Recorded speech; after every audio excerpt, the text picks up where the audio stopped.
সবাইকে শুভেচ্ছা। দেশের রাজনৈতিক পরিস্থিতি নিয়ে কিছু কথা। একদিকে দেশনেত্রী সাবেক প্রধানমন্ত্রী বেগম খালেদা জিয়া অসুস্থ হাসপাতালে, অপরদিকে তার পুত্র বিএনপির যিনি দ্বিতীয় প্রধান তারেক রহমান, তিনি কবে দেশে আসছেন, এই আলোচনাটি সর্বত্র শোনা যাচ্ছে।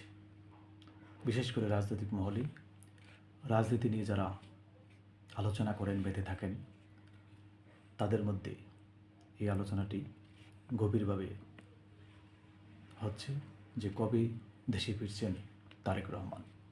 এর আগে একাধিকবার বিভিন্ন গণমাধ্যমে বিভিন্নভাবে নিউজ হয়েছে যে তিনি এই সময় আসছেন বা এই মাসে আসছেন। সেসব দিনগুলো পার হয়ে এখন এই প্রশ্নটি বেশি করে জোরালোভাবে হচ্ছে এই কারণে যে দেশনেত্রী সাবেক প্রধানমন্ত্রী বেগম খালেদা জিয়া অসুস্থ হয়ে হাসপাতালে সংকটময় সময় পার করছেন তিনি। সেজন্য তার বড় পুত্র তারেক রহমান কবে দেশে ফিরবেন সেই আলোচনাটিও হচ্ছে। সম্প্রতি তিনি ফেসবুকে একটি স্ট্যাটাস দিয়েছিলেন, সেখানে তার বিস্তারিত তিনি সংক্ষেপে লিখেছেন তার দেশে না ফেরার কথাটুকু।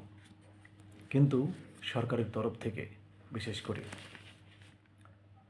পররাষ্ট্র উপদেষ্টা, তিনি বলেছেন তারেক রহমান চাইলে একদিনেই ট্রাভেল পাস।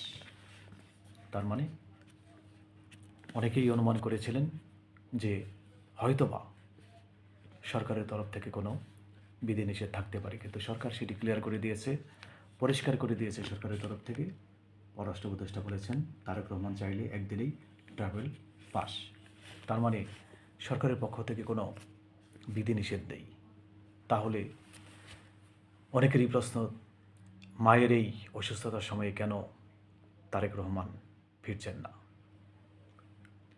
রাজনীতিবিদরা, রাজনৈতিক বিশ্লেষকরা সেটি খুঁজে বের করবেন।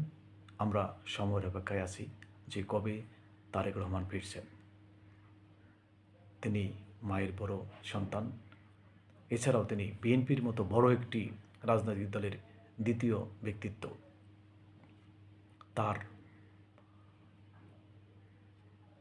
জন্য অসংখ্য মানুষ, বিশেষ করে তার দলের নেতাকর্মীরা অপেক্ষা করছেন যে কবে তাদের নেতা দেশে ফিরবেন।